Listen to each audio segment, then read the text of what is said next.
Hello,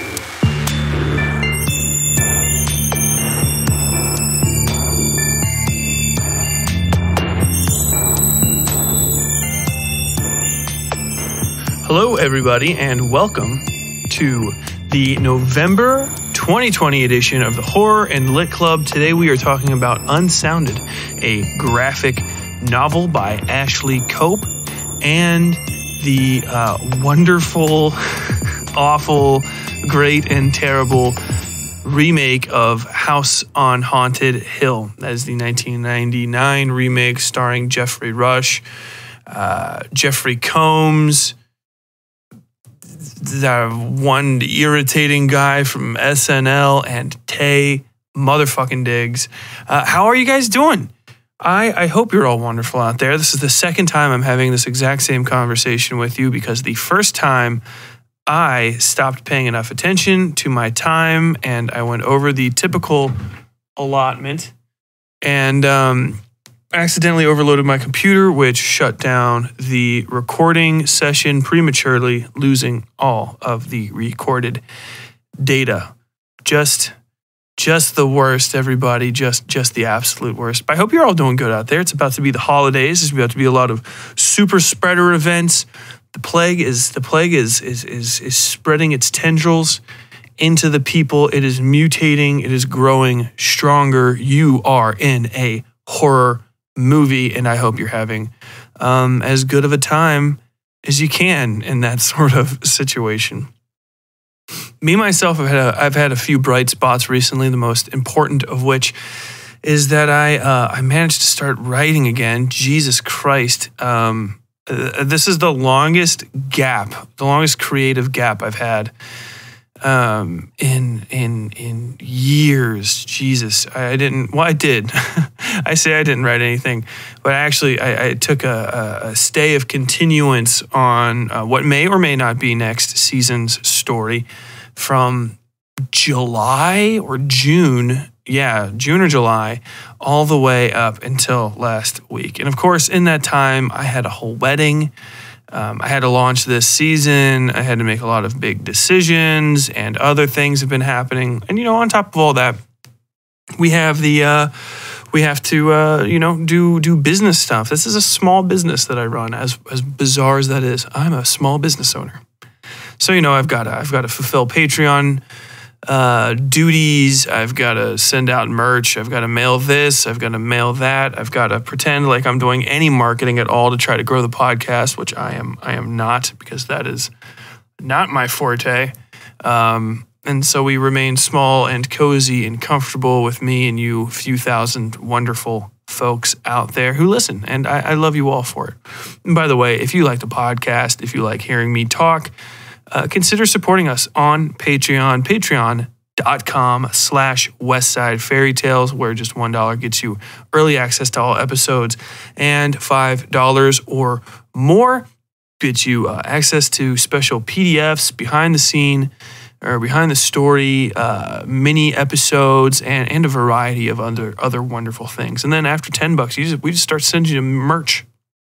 Stickers, bookmarks, things you can touch, little bits of the show that you can hold in your hand and feel. They're wonderful. And if you get a second, check us out on westsidefairytales.com/merch, and you can see some of the stuff that we've got there. Hit it up, make a purchase, and buy something for your family, for yourself, for the people that haven't come into your life yet. But on your first date, you want to say, "Hey, I've been thinking of this for years now. How we would be sitting here across from each other, eyes locked, and I brought this Westside Fairytales t-shirt for you." And that wonderful new person in your life will say, "Yes, the deal has been settled." Or something like that. I don't know. Maybe it'll be a more normal first date, and then you get them some merch afterwards. I leave the ball in your court. Before we get into the crux of the episode, the recommendations, which I mentioned a few minutes ago, let me talk about some stuff that I've been reading, I've been watching, and this time, it is the Hannibal series. The series Hannibal, mid-2010s, show that originally aired on, I believe, FX here in the Americas. Don't know if any of you Brits out there or you Canadians are allowed to have it. It is like all things American, almost completely desexualized and just wonderfully, wonderfully violent. And I've just been drowning in the show. Me and my wife finished the second season as of the recording of this episode, and just 2 seasons in. I can strongly recommend this show. It is on its surface, and by all intentions, this is a deceit, a police procedural of sorts. You know, it's, hey, we got to go catch Hannibal, as well as a variety of other serial killers. Hannibal being, of course, the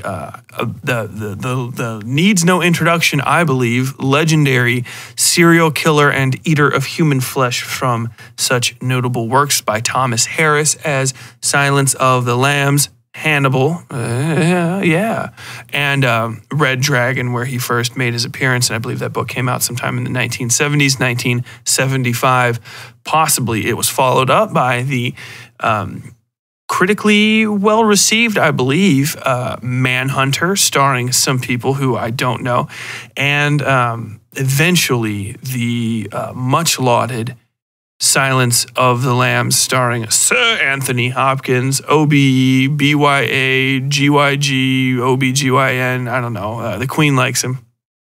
He's a creepy old British man, and he won, I believe, the Oscar for Best Performance for playing Hannibal Lecter, a 15-ish minute role in an almost 2 hours or more long movie for which he was very well rewarded and which shot the character of Hannibal Lecter into the popular spotlight forever.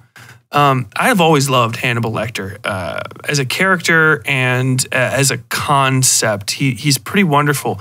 I really consider him the ultimate clarification of what is good about Dracula in a very austere sense. He is like a statue of not necessarily evil, but of all of the things which invariably many cultures across the face of the globe would consider evil, while also being tied into indelibly along with that most all of the things which cultures across the face of the world would consider good. He is refined, he's educated, he is polite, if not somewhat condescending at times. He has an eye for the finer things, as well as an ability to appreciate them, not just for their aesthetic appeal, but also for their greater artistic merit, which makes him an extremely interesting person, a wonderful conversationalist, and if you're not rude, maybe a semi-infrequent host of very fine dinners, most of which are meat-based.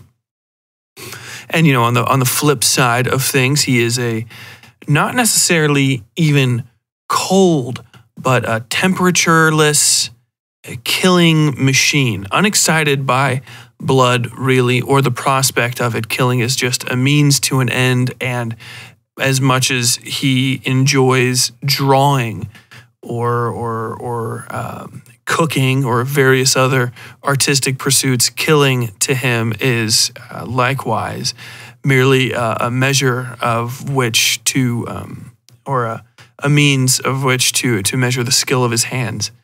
I really, really enjoy Hannibal for that, and I'm really happy to say that I enjoyed the show. It threw me for a loop at first. What I thought it was going to be was another police procedural, and I do not like police procedurals. I appreciate them. I did like them, and now that I have seen so many of them, I'm completely good. I've been a nerd. It's something like romantic comedies, you know what I mean? Everybody's got like maybe 3 romantic comedies in them in their life, and if that's not like something that really just is the guilty pleasure, the ice cream on a long, lonely night, then you don't need to see any more Sweet Home Alabamas or She's the One or Bridget Jones's Diaries or whatever.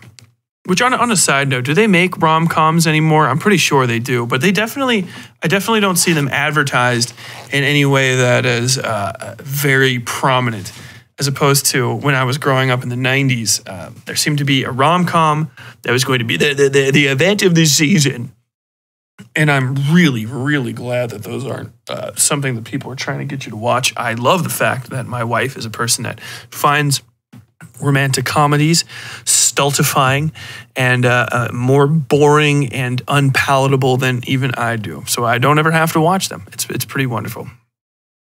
But I thought that this was going to be yet another police procedural, and every police procedural, for some reason, aside from Law and Order, basically, and maybe like CSI, the harder science CSIs, not CSI Miami, they all need to have their Sherlock or their version of a Sherlock, the Sherlock, which, is sometimes is just absolutely a Sherlock Holmes clone, a acerbic, usually to some degree, drug or alcohol addled genius in the vein of Sherlock Holmes or House MD or, just like a million other Sherlock knockoffs and various other versions of it.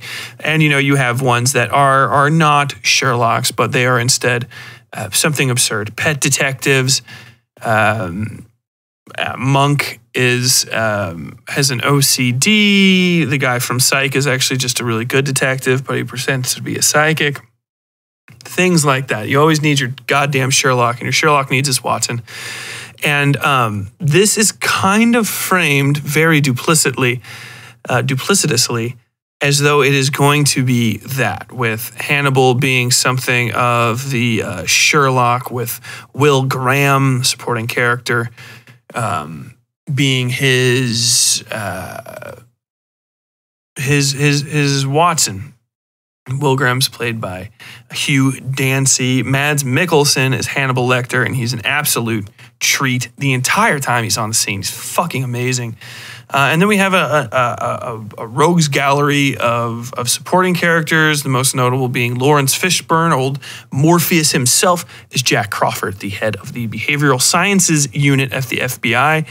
And he's Will Graham's boss. Will Graham, and all of these characters are characters that you may recognize their names from the books or the movies. They have Freddie Lowndes, who in this version is a woman, and Mason Verger shows up at a certain point, which I won't get into. But Lawrence Fishburne is Jack Crawford, who is the head of the Behavioral Sciences Unit, as I said.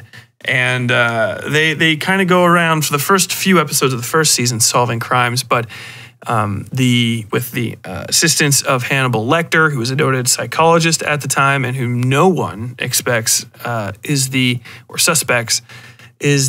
famed serial killer, the Chesapeake Ripper, a guy who is known for taking surgical trophies, quote unquote, from the people that he very violently and artistically kills.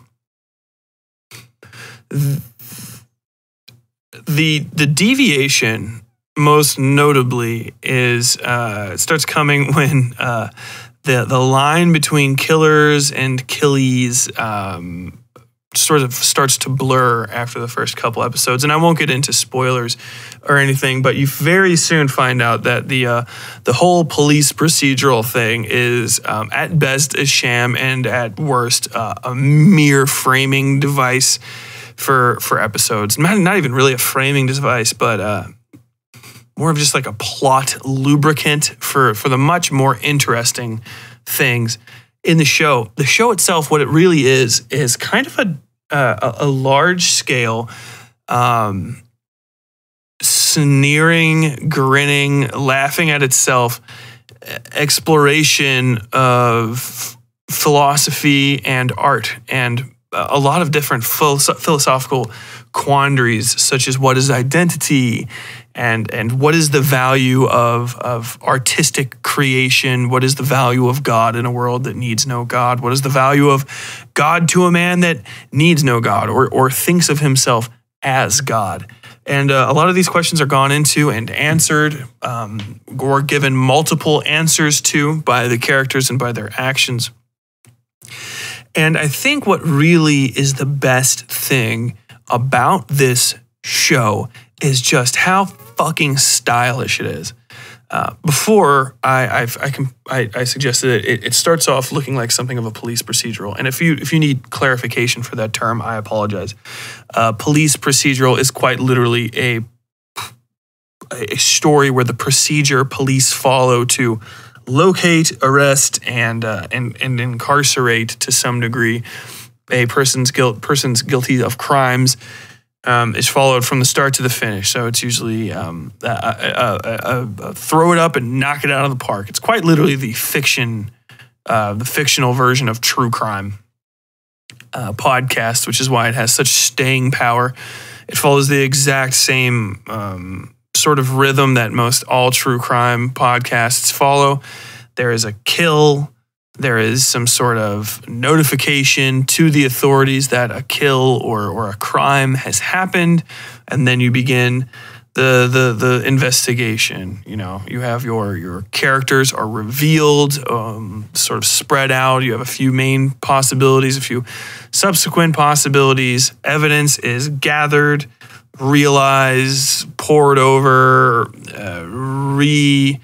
investigated, and eventually conclusions are wrapped up, and the chase portion begins after the hunt ends, and that can be anything from a guy making a mistake and getting caught to usually something along the lines of a guy kicking down a door with a gun in his hand and hey, put it down, and there's always somebody saying, I've got to keep killing them. Put it down. Don't do it.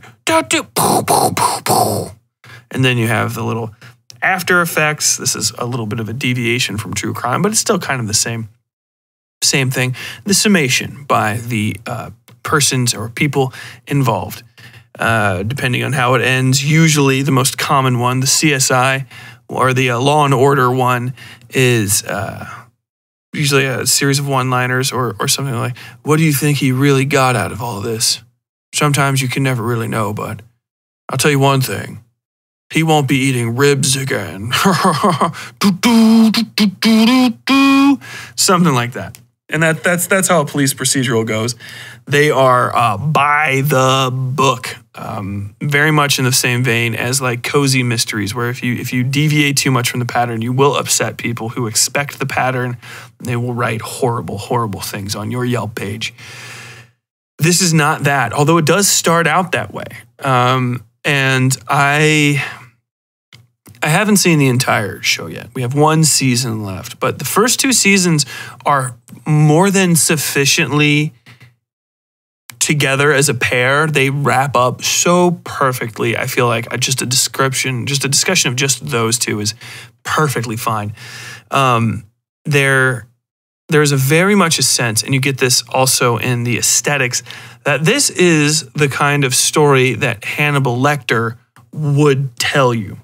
Being misled, and being misled in a way that you, not only that you don't expect, but that you enjoy, or that very much manifests itself as a part of you, to where the point where you kind of willingly become the lie about yourself is a major ongoing theme for both Hannibal and the main characters, who are at times befriending or hunting or speaking with him.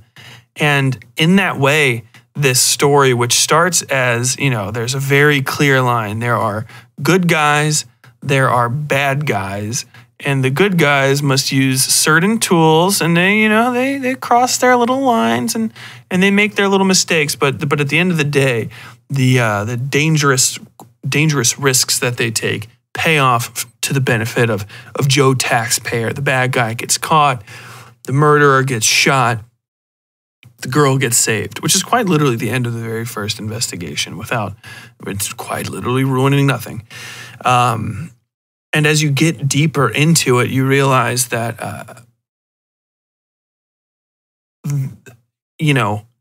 all of this is really kind of a massive illusion. And, there's a lot of dreamscapes and all that sort of stuff, but it's all happening. But how you are experiencing what happens is not quite the way that you should be understanding it. You know what I mean? The good guys maybe aren't quite so good. The bad guys maybe aren't quite so bad.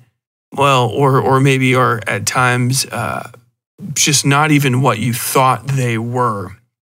Where you stand and where you don't stand. All of these things get blurred to the point where towards the end of the second season, a character that only has about 3 total appearances on scene comes in. She's a high-ranking FBI person and actually takes in all of the things that have happened over the last several months that this takes place and is like, are you all serious? Do you not understand how insane this is? And, depending on how much you get into the show, you might kind of get caught up with it. And that is very much something that's along the feel of Hannibal Lecter, who is a very much a chess player throughout the entirety of this show. And I won't give away the late season reveals for either of the seasons. But style, as I mentioned before, is a massive, massive part of this show. And it is so fucking stylish. It is very artistic, start to finish.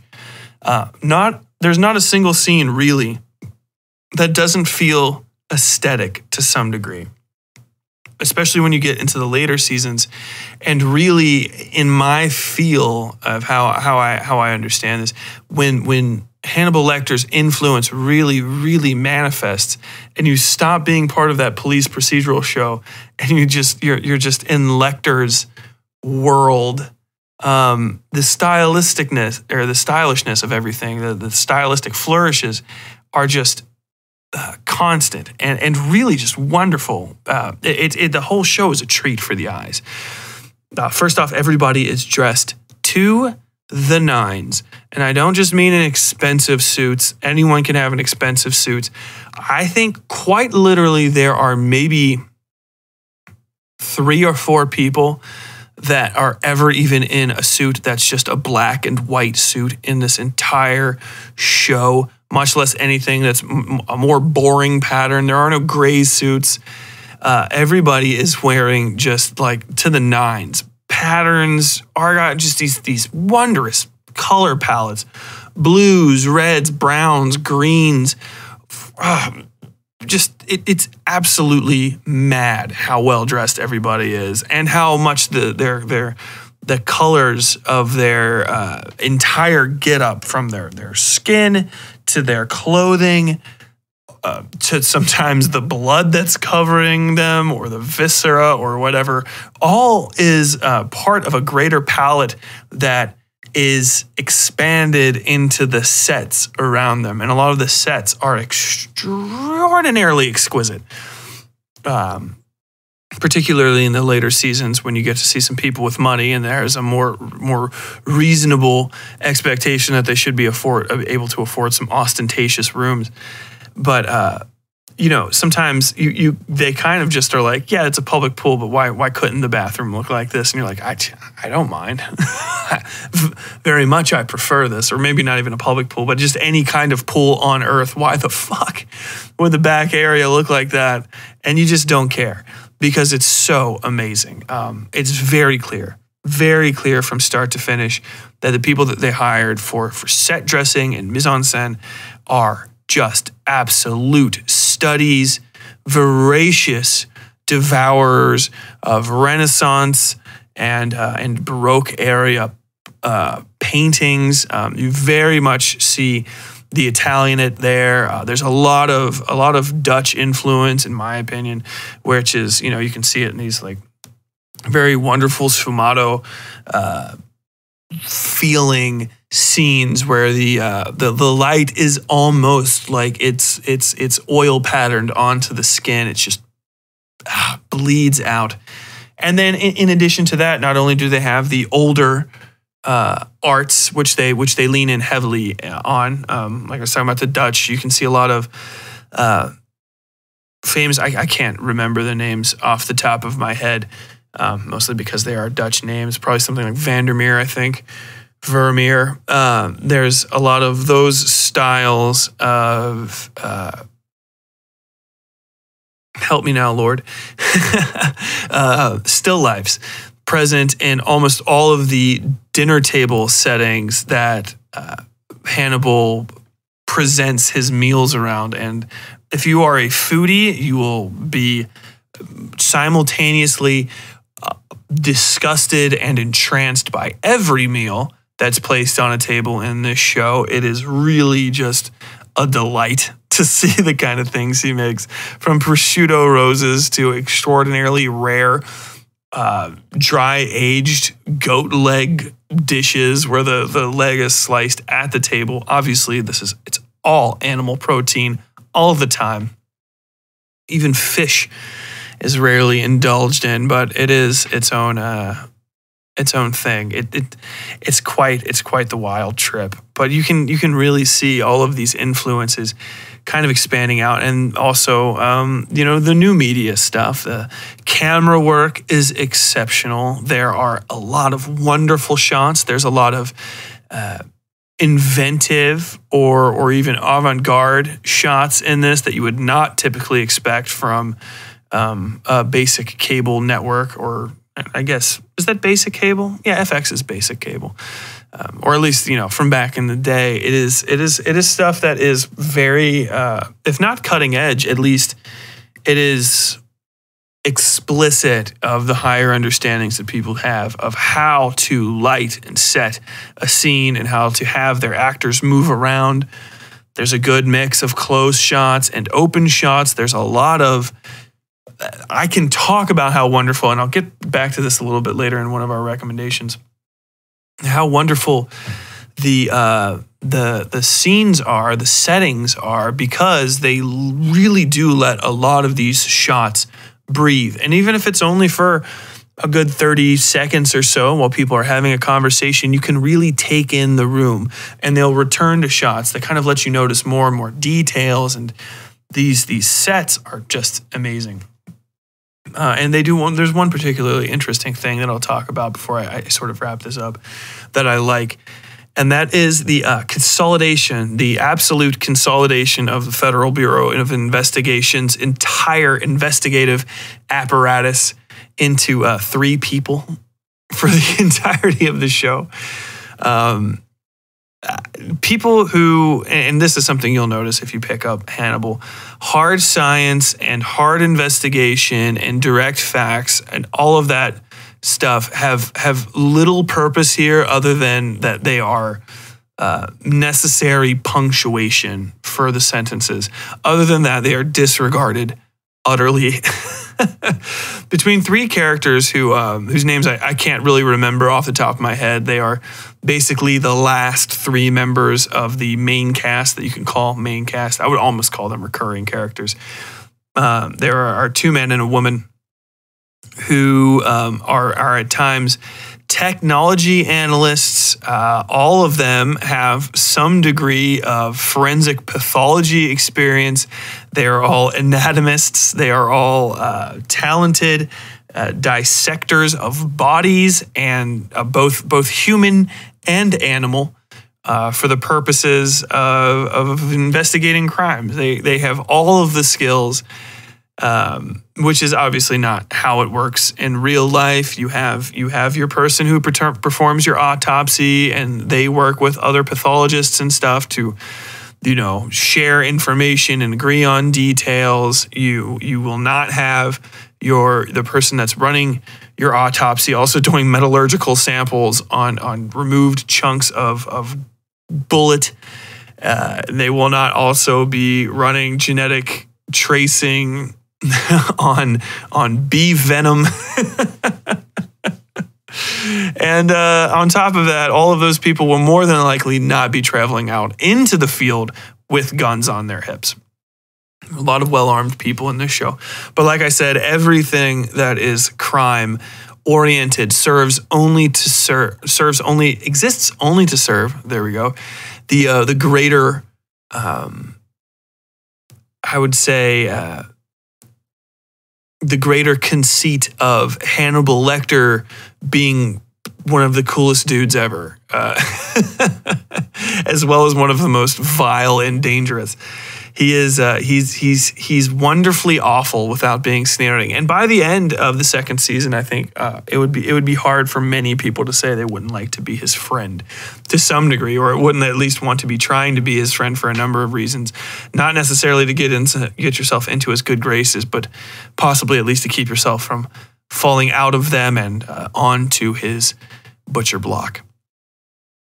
With all that said, I strongly suggest you check out Hannibal, and I'm going to get into our first ad, the first of our two ads for today, and that is from Manscaped. If you guys don't know what Manscaped is a company that prides themselves on men and people with male genitalia just having the bee's knees when it comes to taking off those trousers. And hey, it's about to be deep winter season. All of you who are married out there know that it's about to be time to cuddle up to your spouses, and also to be giving people the kind of gifts that'll make cuddling up a lot easier if you're into that sort of thing still.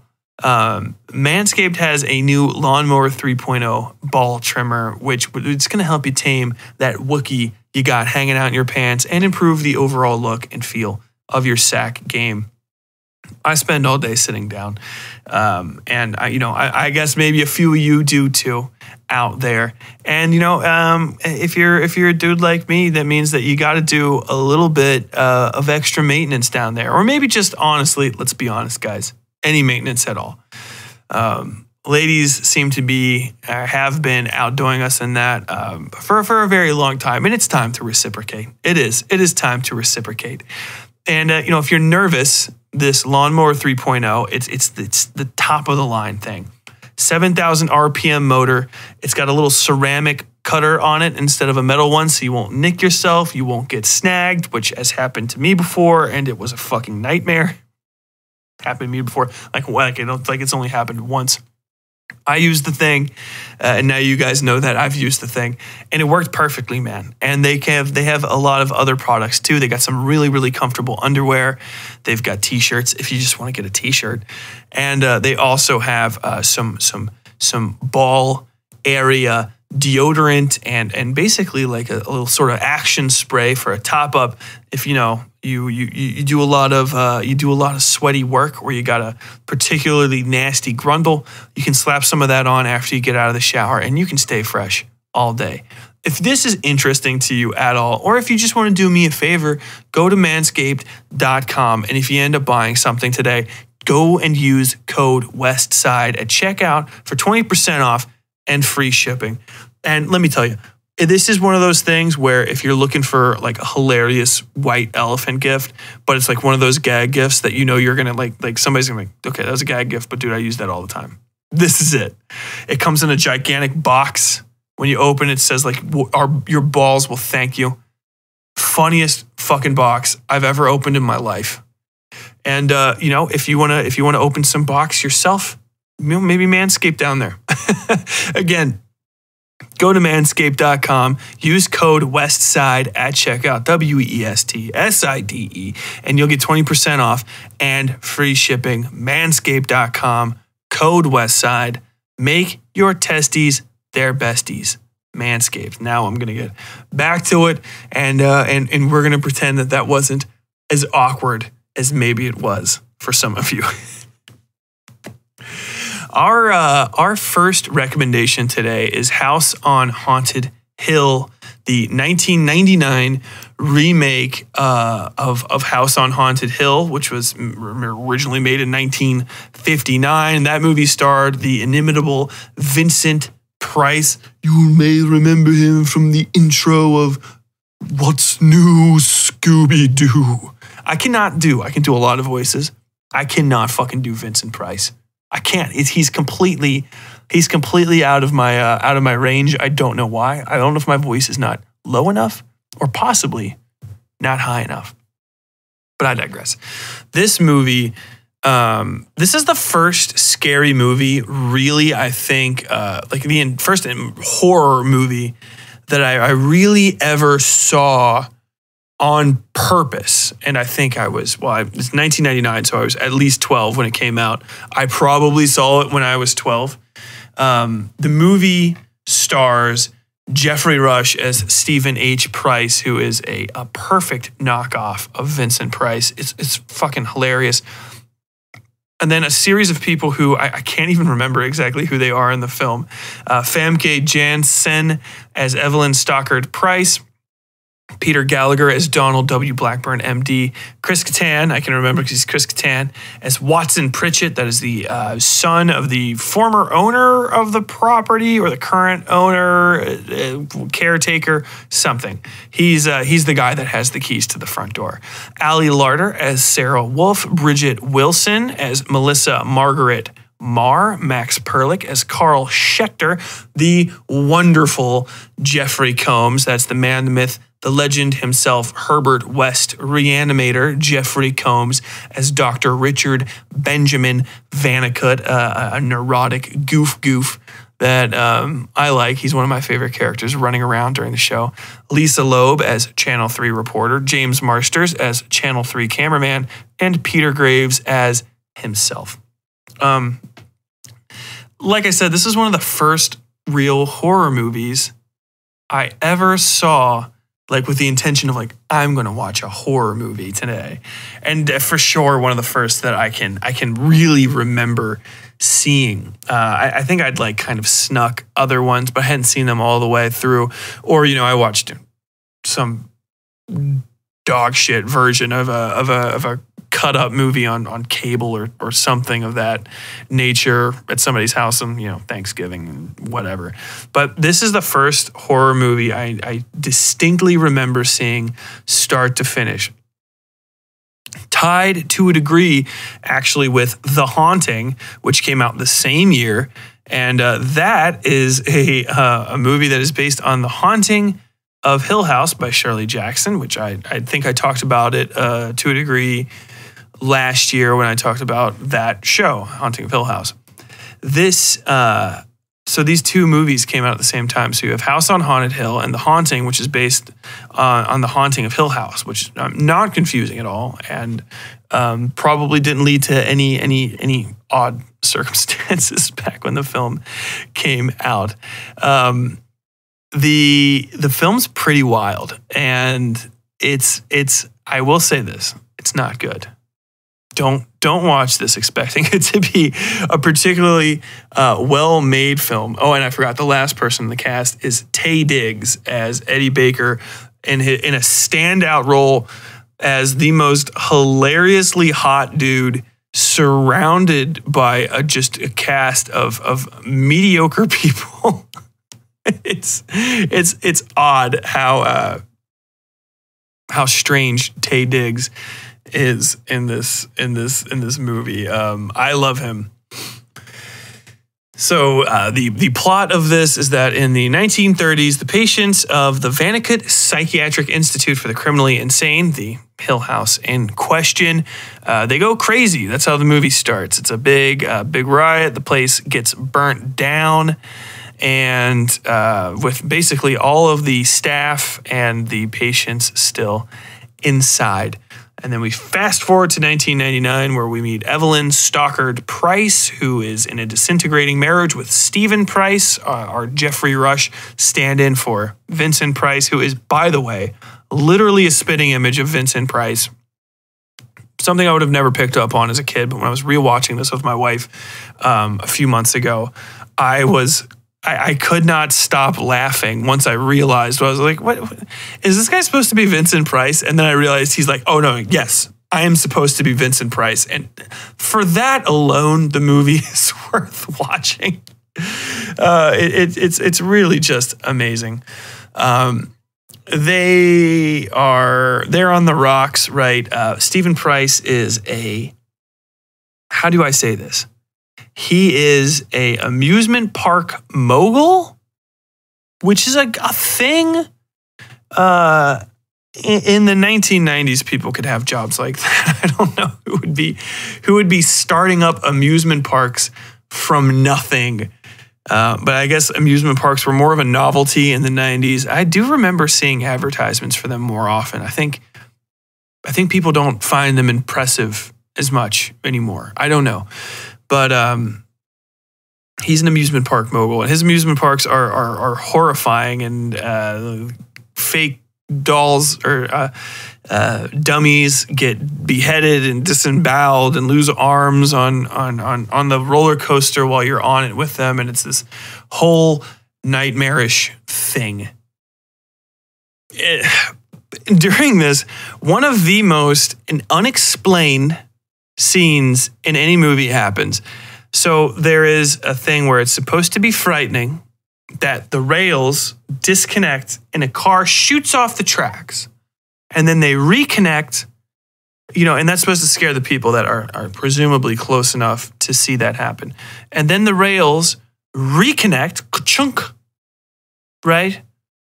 And then it's safe for another car to go. And this is at the top of a hill, and this is a metal roller coaster, which if you've never played Roller Coaster Tycoon, and you should really get on that. The way that cars stay on the rails after G-force is they have to have wheels on the bottom.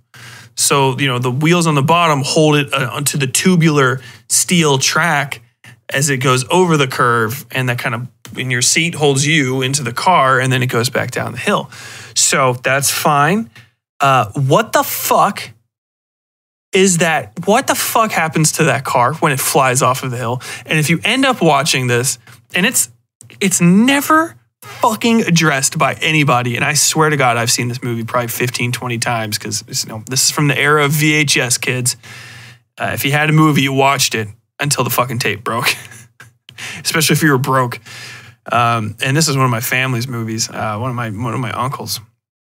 It was a ride. But if you ever watch this movie, watch that part and please tell me what you think happened, because it looks like they just shuttle a fucking probably $15,000, $5,000 multi-seat amusement park railroad or fucking sorry, what the hell are these things called? Roller coaster car. They just shuttle it off into space. It just flies off the track and then down out of the scene, and then the track rejoins and just destroys all concepts of gravity by rejoining this other thing, and manages to take on the weight of the following cars, and no one ever addresses it. It's actually, I wonder if they do it on purpose just because it's so ridiculous. But if you ever watch that, please, that is one of my most standout, what the fuck just happened there scenes. Even when I was a kid, I rewatched it like, how? I digress.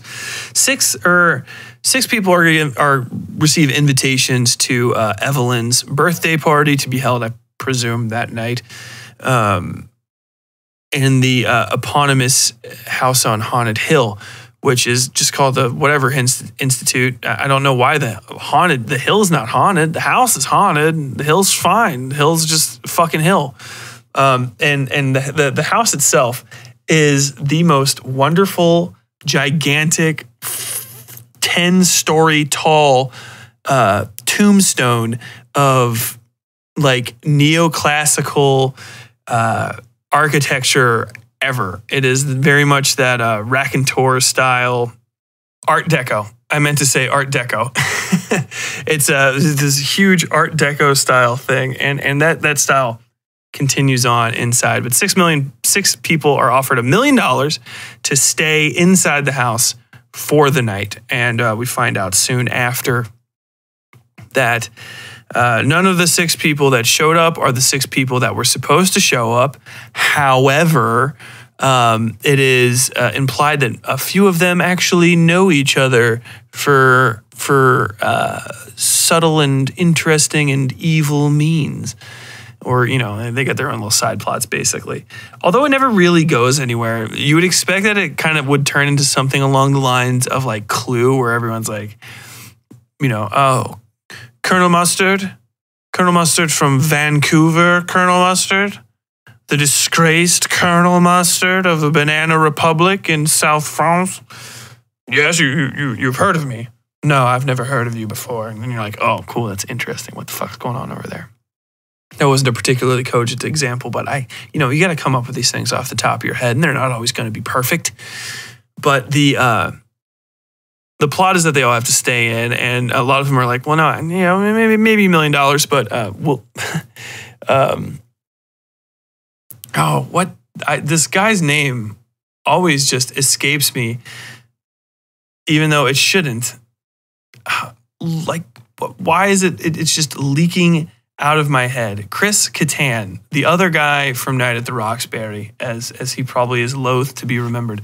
Chris Kattan's character is like, no, the place is evil. We gotta leave. The place is evil. And then something happens. I can't remember exactly what. And all of the shutters close. There's hilariously thick steel shutters on all of the doors and windows, and everybody's trapped inside. Vincent Price then hands out handguns. And we find out that he's kind of wired the place up with a ton of cameras and maybe a few spooks and scares to scare everybody, because that's what he gets off on. He likes scaring people. But we soon find out that Chris Kattan was probably right, and people start disappearing, people start dying, and it becomes this whole thing. Taye Diggs being in this is probably the best part, because Taye Diggs is hilariously handsome compared to everybody else that's in this. He's really not the kind of guy you would want to have in a horror movie. Usually, and this is a product of the Dawson's Creek style casting that they did for a lot of these 90s horror films, where they kind of had like little handsome people, like little cute people. Even though I prefer, I think, and I mean this in like the handsome or cute or pretty in the cover of like a teen magazine, good looking,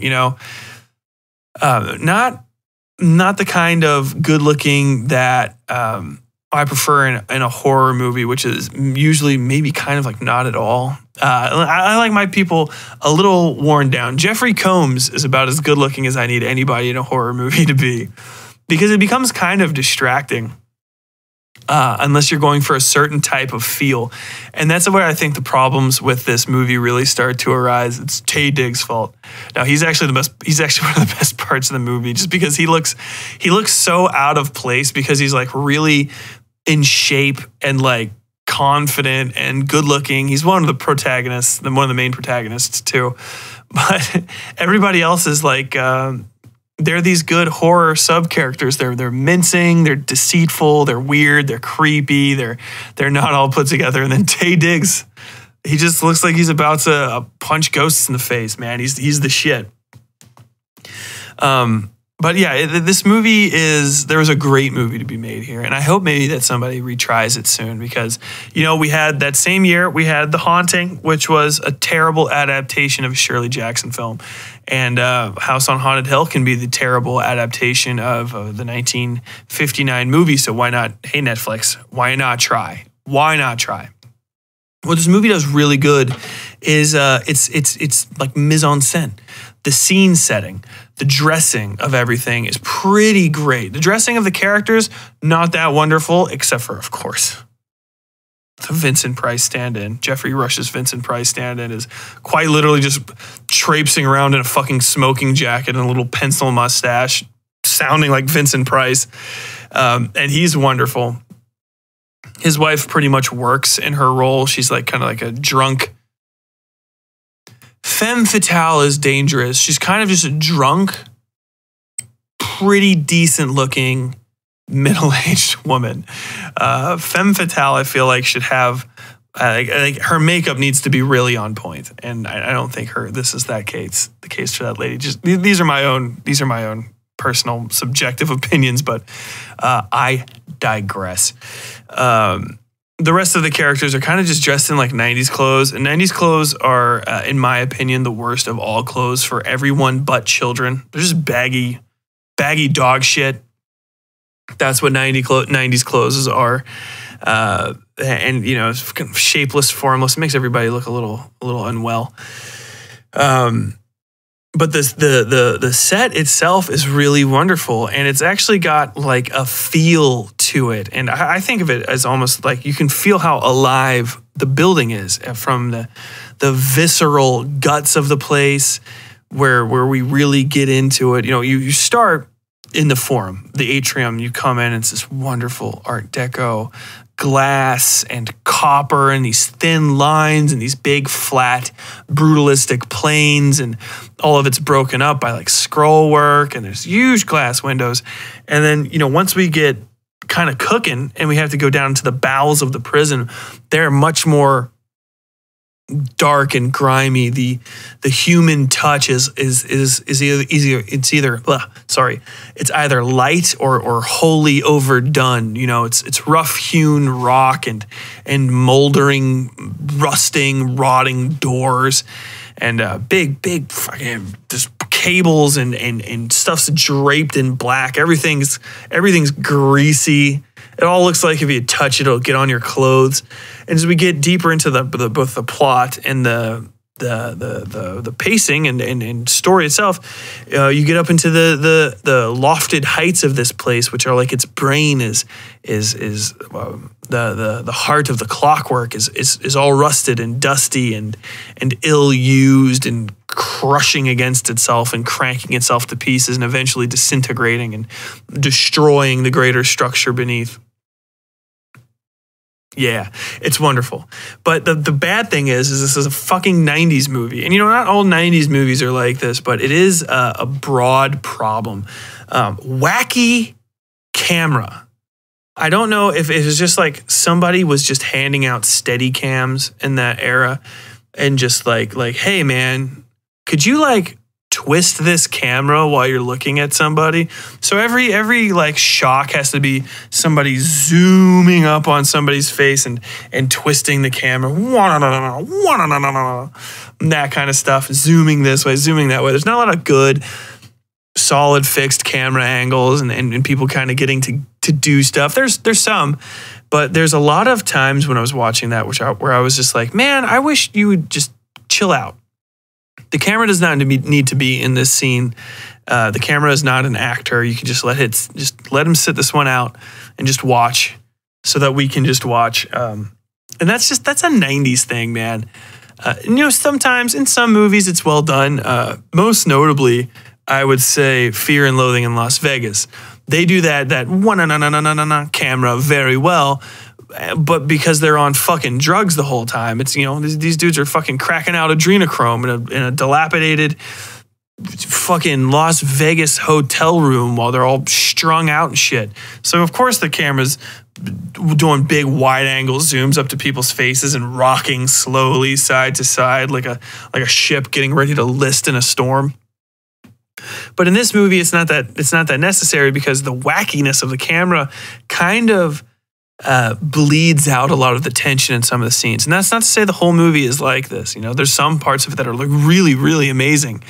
My favorite scene is one where Vincent Price finds his camera guy, and his camera guy's head has been cut out of his head. I don't even know.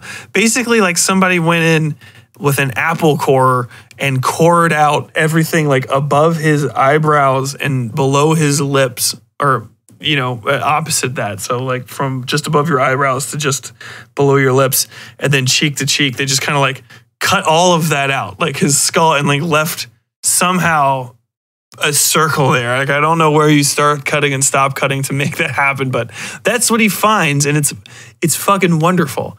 And then he looks at the screen, and the doctor, who is like one of the main antagonistic forces, sort of, is doing this creepy little stutter walk from screen to screen. And the screens are in different parts of the building. You know what I mean? They're from different cameras in different parts of the building, but he's walking from one camera to the next, and then to the next camera, and to the next camera, and always getting closer to the cameras themselves. And it's just wonderful. And that scared the fuck out of me when I was a kid. That literally terrified me to fucking pieces. That and one scene where somebody falls into a giant vat of blood. They actually get dragged into it by a potentially possessed Taye Diggs. But it's not really him. He's in the hallway and he does the classic, "Hey, what are you doing?" And then the thing, "Oh no," which I actually do in this season of Scars in Time. It's one of my favorite horror movie gags. It's a 90s gag. Well, if you're there, then how is he over there? That kind of thing. Yeah, but that's pretty much House on Haunted Hill, dude. I won't go into the plot. You should just enjoy it yourself, and just mostly because it's not really there. A lot of things are kind of abandoned halfway through. A lot of things are kind of thrown together, and it's all fuck it. That's why. Fuck it. That's why. Chris Kattan's a ghost at one point, which is Ghost Chris Kattan will make you laugh your fucking ass off harder than any joke Chris Kattan has ever told in his life. Watch it for the last 5 minutes of the film. You can catch it. I don't know where the fuck it's streaming. It's always somewhere. I think we saw it on Amazon Prime, and I was just like, "Oh, Sam, we have to watch this. We have to watch this right now. This is my childhood. I need it. But yeah, go check it out. Have a good time. Get drunk, probably maybe a little bit before it if you are a consenting adult and in the mood for that sort of thing. I wouldn't watch it too high because you'll be expecting the fucking guys to walk out of the goddamn screen at you, and nobody wants that. With that, I am going to get to our next and last ad read for this, which isn't really going to be much of an ad read because I actually want to talk about this podcast because I like it. So it's an ad read / recommendation, which if you ever send me some stuff and it ends up on the HLC, I don't think as many people experience the HLC as they do the normal episodes, just because some people aren't in here for that, which is fine. But yeah, if I end up doing an ad for you on this one, it's going to be much bigger. So that's simultaneously a warning to all of you people. And hey, come on and hang out with me, money people. So I'll do the ad read and then I'll talk about this podcast. Throughout time, the world has been faced with questions that seem almost unanswerable. Is Bigfoot real? Why does a round pizza come in a square box? Why isn't there a podcast dedicated to all things Appalachia? This is where you start playing the music, like in a 90s commercial.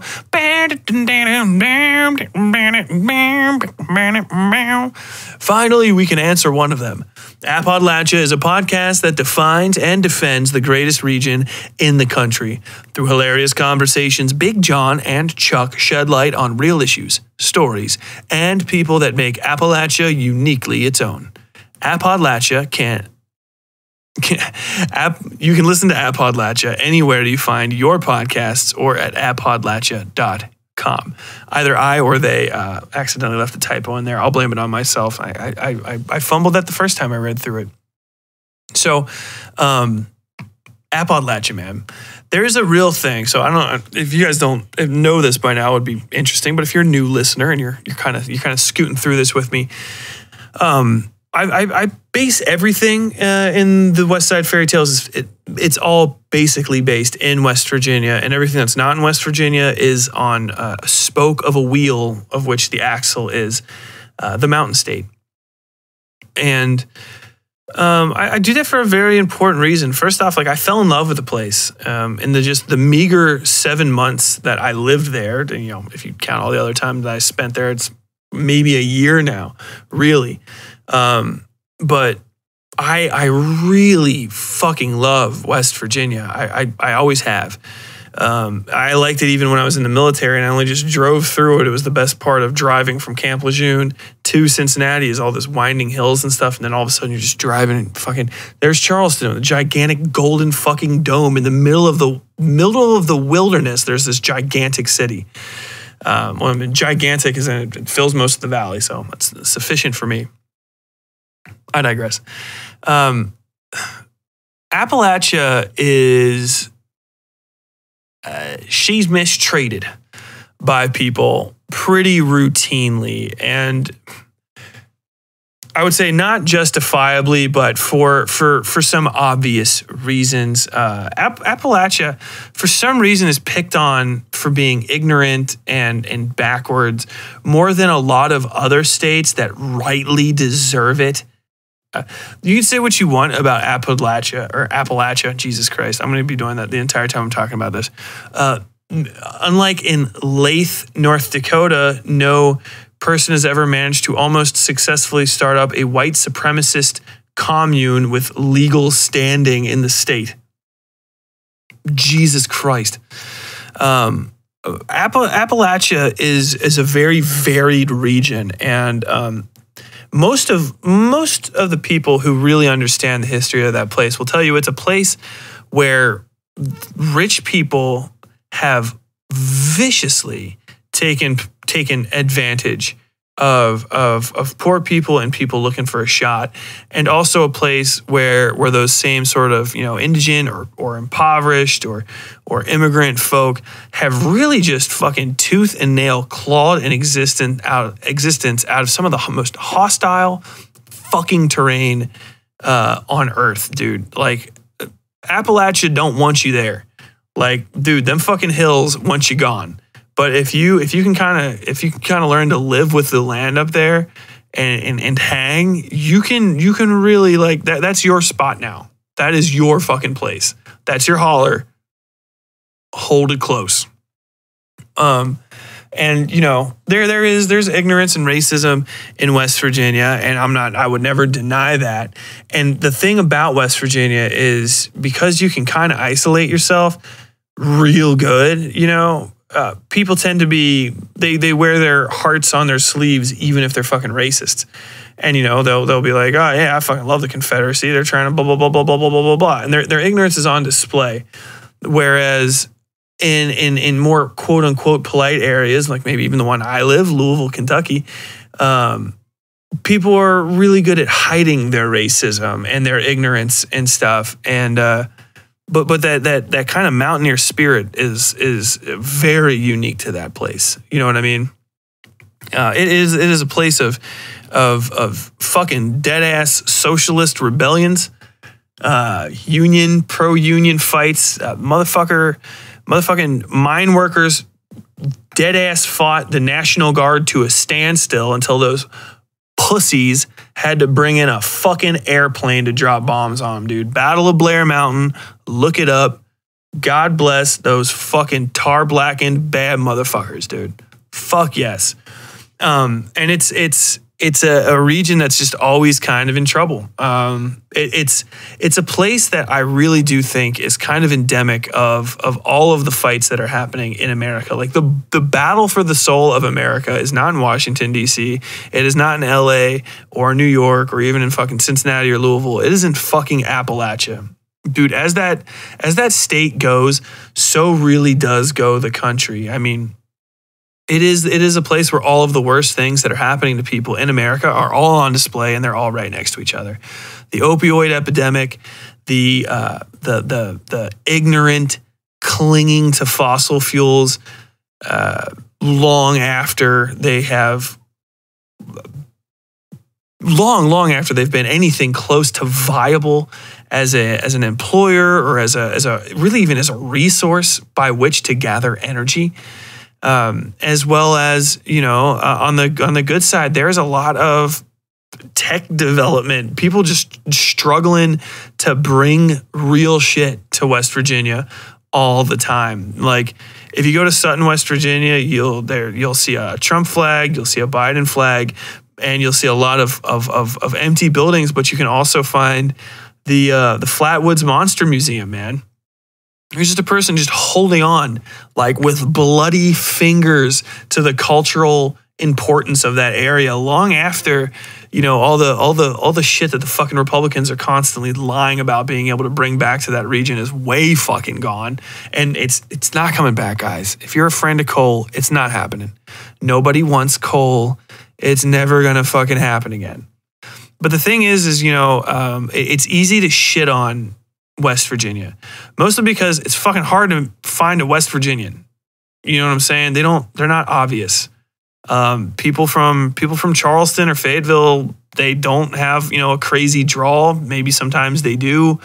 There's plenty of people that move there and take up the state. There's plenty of people that move away from there and lose their accent, or maybe they never even had one because they grew up in fucking Moundsville, and I don't know, their dad was a preacher, so they talk like a fucking preacher instead of like they grew up in the hills, or they grew up in the hills and they just don't want to fucking come out and talk to you. They're good. They live in Sophia. They don't fuck off.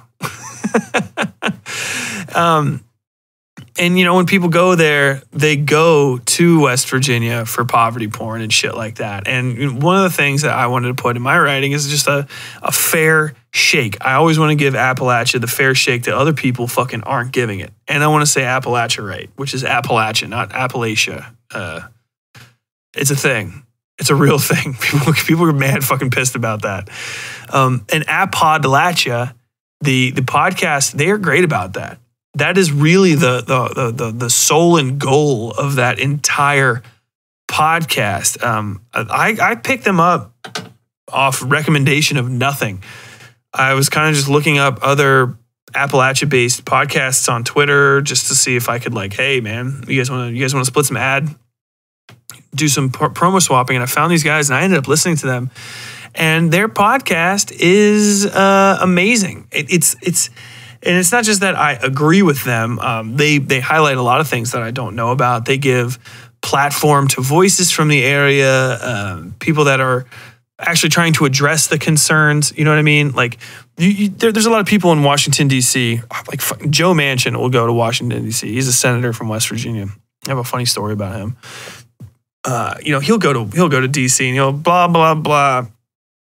Opioid epidemic, blah, blah, blah, blah, blah. But Joe Manchin never gets fucking anything done for the fucking Mountain State. He's a Dixie Democrat who's just basically living on borrowed time.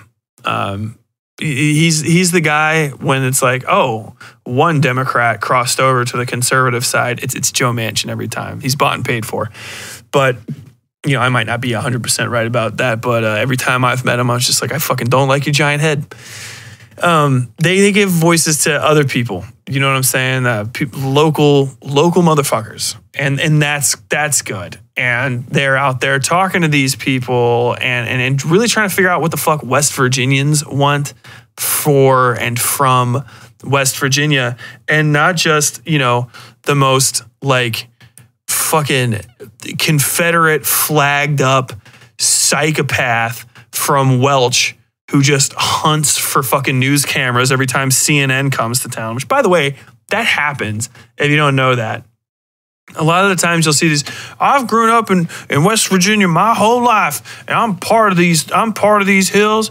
My dad worked these hills. I'm just a humble coal miner. I ain't never conned to no socialism, blah, blah, blah, blah, blah, blah, blah, blah, blah. And then if you actually like are from the area, you're like, why the fuck is he using that accent? That's fucking Phil. Phil works for what's it called? Mining. Like, that dude doesn't talk like that. That guy drives a fucking $75,000 Escalade in from Morgantown once every like 6 months to like tell people they're laid off. But every time that guy gets on TV, because they make sure they get them, they know who to call. That's who you see. So it's good to see somebody like these guys. More to the point, they're also kind of sticking out for stuff, and they got a lot of heat recently, or a lot of positive heat, so to say. I'm not sure, against the fucking nightmare that is Hillbilly Elegy, which is a fucking goofy fucking premise for a story. Anyway, I haven't read the book. Don't judge me on that. This is why I feel like I can talk about Hillbilly Elegy. I'm gonna hip you to this. So I saw Hillbilly Elegy, by the way, is a book written by a man named J.A. Vance, whose immediate qualifications I was not aware of when I saw that there was a man giving a speech about, I think I can't remember what it was about, but I think it was about representing like Appalachia or pulling yourself up from your bootstraps as a small author or some shit. And this was at the Charleston Book Fair in 2016, whatever year that came out. You can look it up. He's probably on the billing and whatever he did. But I was like, okay, Hillbilly Elegy, weird title for a book. It must be a comedy, in my mind, like maybe like a semi-serious comedy, because if you don't know this, if you didn't grow up like blue collar, white trash adjacent like I did, you might not like really understand like the few like 3 subtleties of the word hillbilly. It's a very much like it's a pejorative, right? Whatever. I'm not gonna sit here and compare it to the fucking like the N-word or real dead ass racial slurs, but it is a pejorative, and it has been levied at me in the past and at people I love by other people I love, and not in a kind way, and it's got its own sort of meaning, at least where I come from. And I'm from the west side of Cincinnati, Price Hill neighborhood. My family jokingly calls each other Price Hillbillies, and people like us who are, functionally speaking, just like loud, obnoxiously loud, often drunk, Scots-Irish, German, immigrant type white people, the kind of people that live on the west side of Cincinnati, and they don't mind their manners in public. That's like a hillbilly. It's not a thing. It's not a word that you would associate class with, or the amount of money in your fucking pocketbook. Like that's what white trash is. White trash elegy would be, that would make sense. And now that I know what the book is to a degree about, white trash elegy would probably have been a better title. But New York people don't know these things because they think, like these East Coast types. And if you're from fucking the East Coast and shit, and even if you're like poor or something, that word is probably not something that you really come across because you ain't got them hills. Like, we got the hills here, and that's them hillbillies, or worse, hill people. Hill people is some shit. Hill People Elegy that would be a fucking horror movie. That's fucking dope. But hillbilly is like it transcends class. It's obnoxious, dumb fuck white people. That's what it is. Hillbilly is what people in New York call us. It is a word that makes me feel like a Fox News watcher. I swear to God, those hillbillies out there, they just don't know. Like what you're actually trying to say is white trash. Garth Brooks is a fucking hillbilly, or not? Maybe not Garth Brooks. What's that other one? The one that sings about the red Solo cup. That's a fucking hillbilly. That dude's a hillbilly. He makes fucking hillbilly music. He also makes probably $14 million a year. That's hillbilly shit. Fucking dude that sings Stranglehold. He is a premium hillbilly. Like that's what that is. He's a fucking Billy, dude. Fuck Billies. Billies are dumb. Billies fight at the drop of a hat. It doesn't matter how much fucking money they have. It doesn't matter how well dressed they are. They'll come out. They'll start. Oh, you motherfucker. That's how you can tell. If you get a you motherfucker from somebody, that's Billy shit. All right, Billy, I see you. I see you. Now, white trash. That is a pejorative for your money situation. If you say white trash about a rich person, you're really calling into question their upbringing. You know what I'm saying? Like, oh, they're fucking white trash. Like basically, it's like saying bougie. That you're a bougie rich person that has no fucking class, and there's subtleties to it, but that really evokes a certain type of image, especially in my mind. That is something. That's a word you really wouldn't just fucking bust out. You call somebody white trash and you gotta fight. There's white people that don't know this. I swear to God. If I'm out here right now and I'm speaking to the choir, I assure you I've had to have this conversation with people I know that are actually like upper class white folk, and they don't understand the difference. They don't know when to say the words either. It's like, oh, it must be like when Jaden Smith like first met somebody that's actually from a bad neighborhood, and he's like, oh, that's weird. But that's the thing is, if you're gonna talk like that, you gotta walk like that. You know what I'm saying? There's just like there's a feel, because you wouldn't say that word where I'm from, or those words, you wouldn't say that about people, or even really kind of like out loud, like, oh, that's hillbilly. Without somebody being like, what the fuck do you mean? Are you trying to cast aspersions and some shit, man? I work fucking hard for my money. Like that's the conversation will start. It's not like a real racial slur where, you know, your fucking whole life could and maybe even should end to a degree, not physically, but, you know, fiscally. But you can start some shit off. You can pop some. You can get fucking clocked over hillbilly a little bit. White trash, you get fucked up. But calling a book White Trash Elegy would actually mean something. And talking like that, you know, you'd think that somebody that named their book that would have a feel to them, you know, like maybe come from where I'm from. So I'm like, okay, who's got the fucking nut to call this book Hillbilly Elegy? Because this sounds like something a fucking like first year creative writing student who's like mad about Fox News would name, I don't know, a revenge story. And so I go to see this guy, and the dude that's talking is some fucking accountant, right? And he's wearing like a blue shirt and fucking khakis. He just stands soft. He's got hands that look like they're as fucking smooth as kitten pussy. Like, it fucking ridiculous. Soft boy, you know, which is fine. You know, you can grow up poor and white and still, you know, you can be effeminate if you want and stuff, but just that kind of getting raised that kind of way puts a hardness on you. You know what I mean? Like, you're going to have to scrap with somebody. Eventually you're going to have to get your ass kicked, or you've gotten your ass kicked. And that wears on people, and you can kind of see it in them. So I'm watching this accountant talk, and then he never shuts up. And then I realize he's the fucking author. I'm looking at J.A. Vance. There he is. And I'm just like, what? And I just remember him talking about something along the experiences of growing up poor. And I was like, but really though? And, you know, I'm never one to fucking really question somebody's story like outright. I always give everybody the benefit of the doubt, because you never know.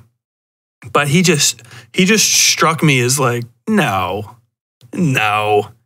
Like if I pointed that dude up, if I pointed that guy out to like my dad or my uncles, and I was like, do you think that guy grew up in a fucking like a trailer park outside of Dayton? Like, no. What are you talking about? That dude's from the east side of Cincinnati. That motherfucker he's never not worn a Rolex in his life. Oh my God. That dude's never walked to school. He got to carpool. He got to carpool 3 blocks. I'm just talking shit. But, you know, whatever. And then I find out, I get deeper into this, and Appalachia, man, they start talking about this dude. And he's a fucking, like, he's like a trust fund baby from like New Hampshire or some shit that like flew into, I think it wasn't even like really Appalachia. I think it was like more like the Ohio River Valley, like where I'm from. Which is like foothills or whatever, but like over in that area, like he would like fly in and hang out with his grandma for a day, and I guess maybe get picked on and fly back. And then one thing I do know is that you can absolutely avoid the Hillbilly Elegy, because these guys have read it, they've consumed it, and they're like, no. And the good thing is that they're going out there and doing the Lord's work, because like I said earlier, guys like that, and this dude, I fucking looked into him even more, and he's some fucking cocksucker, conservative PAC member who's one of these dudes that's like, pull yourself up by your bootstraps. Anybody can do it. And it's like, what if you were born without bootstraps? Well, steal them. But, you know, the Appalachia guys, they're on the case with this sort of stuff, and it's good that they're out there kind of like, leading the charge on this stuff, because this guy and his dumb fucking book are now on Netflix. Like, and it's another fucking, not even another nail in the coffin, just another fucking punch in the face, another fucking hit with the brick to Appalachia and the people that actually live there and the stories that matter from that region. And then, that sucks. But I'm glad that people like Appalachia are fucking on these dudes. They started up a gigantic campaign that got a bunch of heat behind it. And got a lot of people to say, fuck Jay Vance and fuck Hillbilly Elegy. And I hope the dude never writes another book. Fuck him. and that's the end of the advertisement. Please go check out Appalachia out at appodlachia.com. That's appodlachia.com. Appalachia. We'll put a link in the description of this video if you want to just go ahead and click it. It'll send you right there. So our last recommendation of the night is the webcomic Unsounded by Ashley Cope. This is one of my favorite little comics like ever made. Don't let that sound dismissive at all. By little, I mean it's like this. It's been going on for years longer than I've been creating on the internet, and she operates at a whole higher level than me. It's just great. It's one of those things where it's kind of hard to talk about how good it is because it's such a visual medium and it doesn't do anything particularly new that kind of I can like describe apart from other things. It just does comic stuff so well. It deserves to be really well known. It's also, unfortunately, just for description's sake, it's a high fantasy setting. So it follows the story of Set Frumagum and Dwayne, I can't even remember what the hell they're called. He is a reanimated corpse of a man named Dwayne who has all of Dwayne's memories and regrets and feelings, if none of his blood flow. And Set is a very short, young girl with a tail who's extraordinarily agile and likes to stick people with her little dagger. And she's a criminal, and she is the daughter of the king criminal Nary Frumagum of Shardashane, which is a region in this extremely expansive and lore-dense world. That's one of the reasons I say it's unfortunately high fantasy, because if I talk excessively about any of the plot, I am going to have to stop every 5 seconds to explain entire words and concepts, which will, within those words and concepts, also require deviations for explanation. So just trust me when I say it is an extremely deep and detailed fantasy world. These two are tasked basically with having Set go and find her uncle Stockyard, who is a minor head of a little cartel that's outside of Shardashane, and she's gonna go check on him and make sure he's doing what he need to do for her dad. This will, according to her dad, who is a lying piece of shit and a criminal, increase her in his esteem. Dwayne doesn't really have anything else to do. He's being promised something. I can't remember exactly what it is, but it's a thief's. He's given a thief's promise by this man to accompany her. Dwayne is a very, very talented. I think he's called a White. He's a very talented magician of sorts. He's a sorcerer, what they call. It's got its own name in the universe. He's a sorcerer. He can use magic very, very effectively. It's one of many types of magic and summoning in this world. And he's basically sent along as Set's heavy. Set is, like I said, is basically, she's like 12-ish. at least physically. And Dwayne is a older man in his mid-30s, at least he was before he died. And they go on a sick-ass adventure, and then from there, so many different creatures and concepts and areas are introduced that I really can't get into it. I'm hesitant because you know how I like to divert just for the smallest thing. For larger things, it will go completely off of the rails. Suffice to say, I read the hell out of this up until like a year and a half ago when I had to take a pause and I forgot where I was. And there's so much of it that I was like, oh, I'm going to have to reread like the most recent section. And then so much time passed that I'm like, God damn it, now I'm going to have to reread the whole thing. And I wanted to, and I'm so sorry that I didn't read it in time for this, but I'm not kidding. Everything that I said about this in my recommendation holds very, very true. The best thing about this, the best obvious thing about this is the artwork.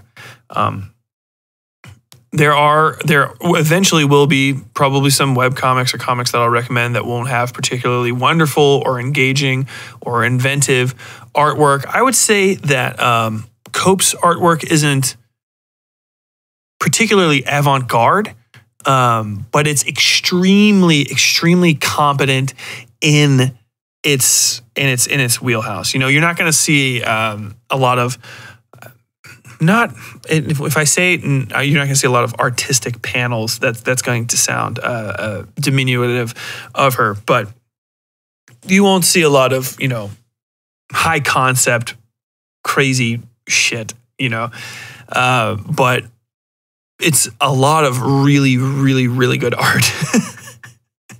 When you find me at a loss for words, it either means that I've been talking too long and I'm running out of them, or I'm actually just awestruck by how incredible something is.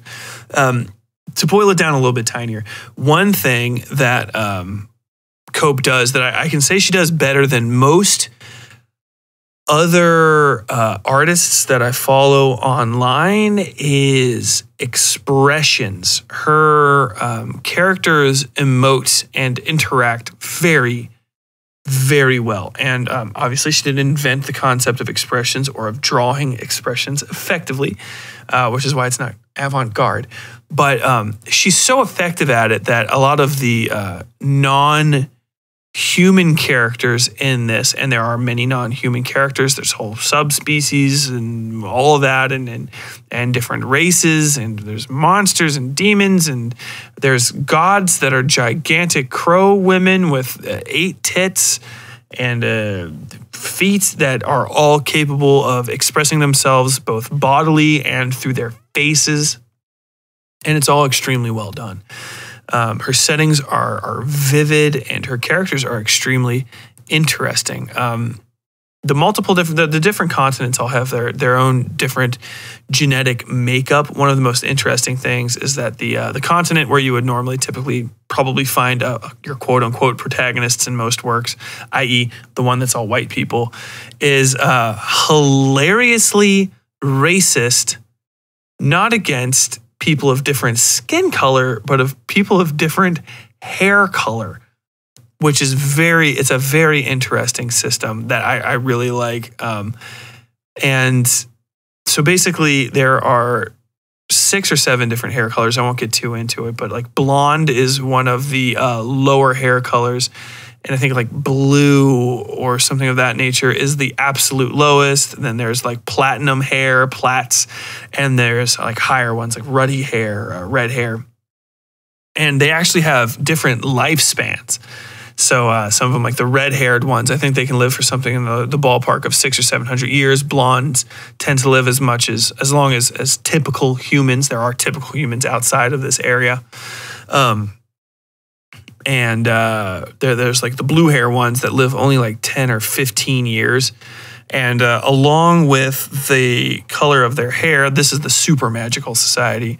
There is more and less of their type of magic that they practice, that they are allowed to practice, first off. And also that they are capable of doing with some of the longer lived castes being able to do some pretty radical and impressive magics. And of course, even that system is subverted and said to be possibly a lie. And then outside of that, you have like Shardashane, which are they're all different sort of races that we would consider races in America. Then you have, I think it's Redane. I'm messing up the names of the countries, but don't even worry about it. And that's a country of all people with typically African features, including naturally tight curly hair and dark skin, and they are their own place, and they are in a sketchy sort of. I think they're a monarchy of some sorts, an empirical monarchy, and they are at odds with the super magic-y people, of which Dwayne is a member.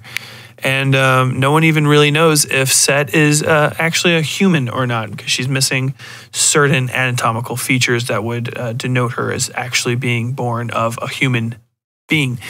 And then in addition to that, they have like lizard people and like dog people type things and gross god creatures with it's awesome. Dude, just go check it out. Check it out before I embarrass myself talking about it.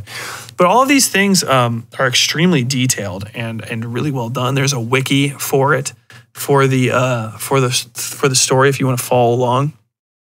The lore is sufficiently deep. You may need it, especially considering she uses what you would basically call independent pronouns or independent nouns for everything. So, even magic is never just magic and things like that. A spell is never just a spell. It's a binding or a bond, whatever it is in this. But it's all very interesting, and I really like it, and I can't recommend it enough.